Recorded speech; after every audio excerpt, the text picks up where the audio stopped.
ព្រំដែនហាក់ដូចជាកំពុងមានកម្ដៅកើនឡើងដោយមេតបរងសៀមបើកការសម្ងាត់ថា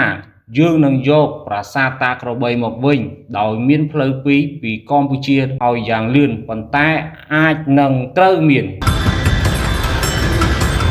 បាទសូមជម្រាបសួរពុកម៉ែបងប្អូនជនរួមជាតិទាំងអស់គ្នាសូមស្វាគមន៍មកកាន់ Channel YPOL World News ដែលយើងនឹងនាំពុកម៉ែបងប្អូនទាំងអស់គ្នាទៅមើលព័ត៌មាននិងពិភាក្សាដ៏ស៊ីជម្រៅទៅលើព្រឹត្តិការណ៍ជាតិនិងអន្តរជាតិជុំវិញពិភពលោកហើយថ្ងៃនេះដែលយើងនឹងនាំពុកម៉ែបងប្អូនទៅស្គាល់អំពីឬដឹងអំពីស្ថានភាពព្រំដែនកម្ពុជាថៃដែលកំពុងឆេះដោយសម្លេងកំភ្លើងយ៉ាងស្រមោលដែលមេបញ្ជាការរងសៀមនិយាយថាអំពីផែនការដណ្ដើមប្រាសាទតាក្របីមួយយ៉ាងប្រាកដសង្គ្រាមថ្មីនឹងអាចផ្ទុះឡើងដែរឬទេហើយតើកម្ពុជាយើងនឹងឆ្លើយតបបែបយ៉ាងណាខ្លះដែលកំពុងតែទាក់ទាញចំណាប់អារម្មណ៍និងធ្វើឲ្យពិភពលោកមានការចាប់អារម្មណ៍យ៉ាងខ្លាំងនៅពេលនេះហើយបើមានការខ្វះខាតឬគោលចំណុចណាមួយដែលខុសឆ្គងខ្លះខ្ញុំបាទសូមគោរពអធ្យាស្រ័យទុកជាមុនជាចិត្តស្មោះនិងសូមអធ្យាស្រ័យផងឥឡូវនេះកុំឲ្យខាតពេលវេលាយូរយើងទៅតាមដានបន្ថែមទៀតជាមួយនឹងខ្ញុំទាំងអស់គ្នាស្ថានភាពនៅ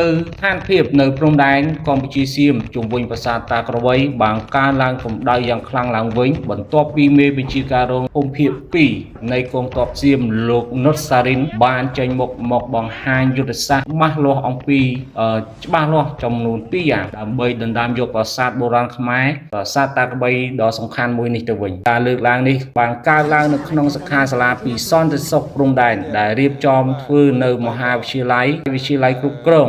និងសាកលវិទ្យាល័យសុរិនរាជផតខេត្តសុរិនប្រទេសថៃលោកនុតសារិនដែលជាមន្ត្រីយោធាជាន់ខ្ពស់ទទួលបន្ទុកតំបន់ព្រំដែនភាគឦសានបានឆ្លើយតបយ៉ាងត្រង់នឹងសំណួររបស់អ្នកសារព័ត៌មានថាឯអាចនឹងដណ្ដើមយកប្រាសាទតាក្របីបានដែរឬទេដោយបង្ហាញពីការវិដ៏ស៊ីជម្រៅល្អជាក់ស្ដែងនោះនិងយុទ្ធសាស្ត្រដែលអាចផ្លាស់ប្ដូរស្ថានភាពព្រំដែនទាំងមូល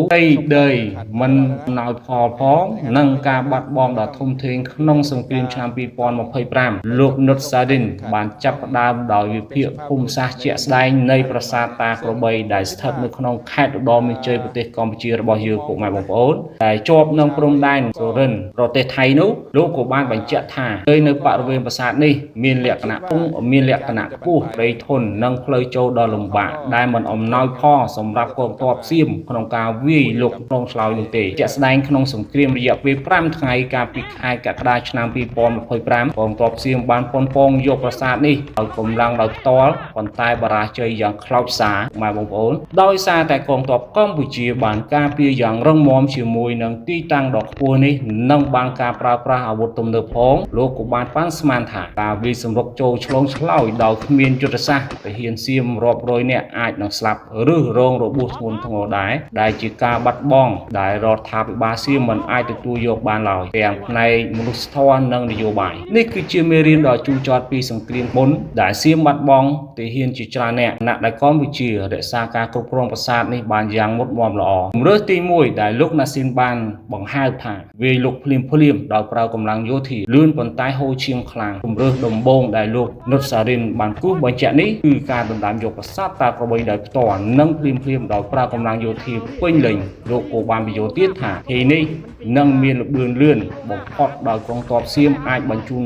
កងរក្សាធំរថក្រោះនិងអាវុធធន់ឆ្លងព្រំដែនក្នុងរយៈពេលដ៏ខ្លីទោះបីជាយ៉ាងណាក៏ដោយវាគឺជាជំរើសប្រឈមនឹងហានិភ័យខ្ពស់បំផុតដោយសារតែកងទ័ពកម្ពុជាមានការប្រុងប្រយ័ត្នជាស្រេចនៅទីតាំងនោះនិងការពារដ៏រឹងមាំផងដែរលោកក៏បានប៉ាន់ស្មានថាការប្រយុទ្ធដោយផ្ទាល់នឹងនាំឲ្យមានការស្លាប់ជាច្រើននិងរបួសធ្ងន់ធ្ងរយ៉ាងធ្ងន់ធ្ងរដែរដែលអាចឈានទៅដល់រាប់ពាន់អ្នកភាគីទាំងសងខាងជំរឿននេះអាចបង្កជាសង្គ្រាមទ្រង់ទ្រាយធំនិងទាក់ទាញការជឿជ្រៃពីសហគមន៍អន្តរជាតិរួមទាំងអាស៊ាននិងអង្គការសហប្រជាជាតិទៀតផងដែលនាំឲ្យប្រទេសសៀមប្រឈមនឹងការដាក់ទណ្ឌកម្មលោកនុសារិនបានបញ្ជាក់ថាទោះបីជាវាលឿនក៏ដោយក៏ថៃមិនអាចបងខាត់នៅឈ្នួលខ្ពស់បែបនេះឡើយជំរើសទី2របស់លោកអនុសារិនដំណើរការយឺតដោយបច្ចេកវិទ្យានិងផុសតាង យ៉ាងសុវត្ថិភាពប្រកបវិជ្ជាចំណែកជំរឿទី2នោះគឺពុកថាជាវិធីសាស្ត្រដ៏ឆ្លាតវៃពីចាប់ផ្ដើមដំណើរការយឺតដោយបានផ្ដោតទៅលើបច្ចេកវិទ្យានិងការចងក្រងផុសតាង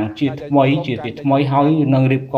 បចំជាគម្រោងទុកជាមុនហើយលោកក៏បានលើកយកគំរូពីករណីភូមិព្រៃនងច័ន្ទស្រះកោដែលសៀមបានប្រើប្រាស់រដាបច្ចេកវិទ្យាស្លាបស្ទងផ្កាយរណបនិងប្រព័ន្ធចាប់សញ្ញាទំនើបផ្សេងទៀតដើម្បីផ្ទៀងផ្ទាត់ព្រំដែននិងចងក្រងឯកសារបែបវិទ្យាសាស្ត្រឯកតោភាគីបន្ទាប់មកសៀមនឹងបន្តដោយផ្អែកទៅលើផុសតាងទាំងនេះដើម្បីទាមទារផ្នែកច្បាប់ឬការចរចាអន្តរជាតិរួមទាំងតុលាការយុត្តិធម៌ ICJ ដែលធ្លាប់វិនិច្ឆ័យលើទម្លាប់ព្រំដែនប្រាសាទព្រះវិហារផងដែរលោកក៏បានពន្យល់ថែមទៀតទីសាសនេះចំណាយពេលយូរជាងប្រហែលជារាប់ខែឬក៏រាប់ឆ្នាំក៏ប៉ុន្តែមានសុវត្ថិភាពខ្ពស់គ្មានការបង្ហូរឈាមនិងប្រកបវិជ្ជាជាងព្រោះអាចទទួលបានការគ្រប់គ្រងពីអន្តរជាតិក្នុងនោះដែរសៀមអាចប្រើប្រាស់បច្ចេកវិទ្យា AI សម្រាប់វិភាគទិន្នន័យនិងការផ្សព្វផ្សាយឯកសារប្រវត្តិសាស្ត្រដើម្បីបង្ហាញថាប្រាសាទតាក្របីស្ថិតនៅលើទឹកដីសៀមតាមផែនទីចាស់ទំនុកចិត្តដ៏ខ្ពស់របស់មនុស្សសៀមប្រាសាទតាក្របីនឹងវិលត្រឡប់មកប្រទេសថៃវិញដែលជាសង្គមសៀមចង់បានណាស់ទោះបីជា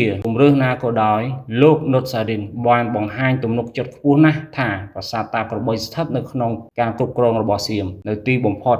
ដោយមធ្យោបាយណាមួយឬអ្វីមួយផ្សេងទៀតដែរការលើកឡើងនេះត្រូវបានការចុះផ្សាយដោយកាសែតសារព័ត៌មាន The Nation នៅថ្ងៃទី3 ខែវិច្ឆិកាឆ្នាំ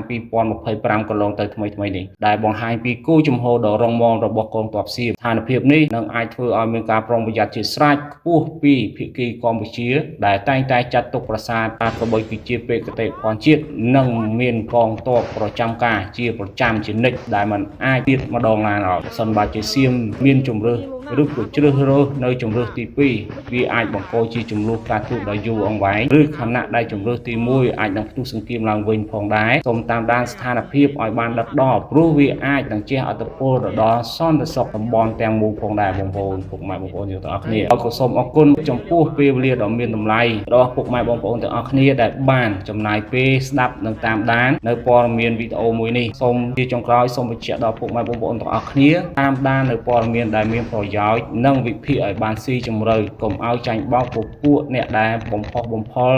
បំបាក់ស្មារតីយើងហើយយើងត្រូវតែជឿជាក់ទៅលើរាជរដ្ឋាភិបាលកម្ពុជារបស់យើងដែលលោកទាំងអស់ទាំងថ្នាក់ដឹកនាំកម្ពុជាខិតខំដើម្បីប្រទេសជាតិរបស់យើងឲ្យមានសុខសន្តិភាពបើពេញលេញនិងឆាប់នេះតែម្ដងបើមានការខ្វះខាតឬក៏លុះត្រង់ចំណុចណាសូមគោរពអធិស្ឋាននិងសូមទោសទុកជាមុនផងសូមអរគុណ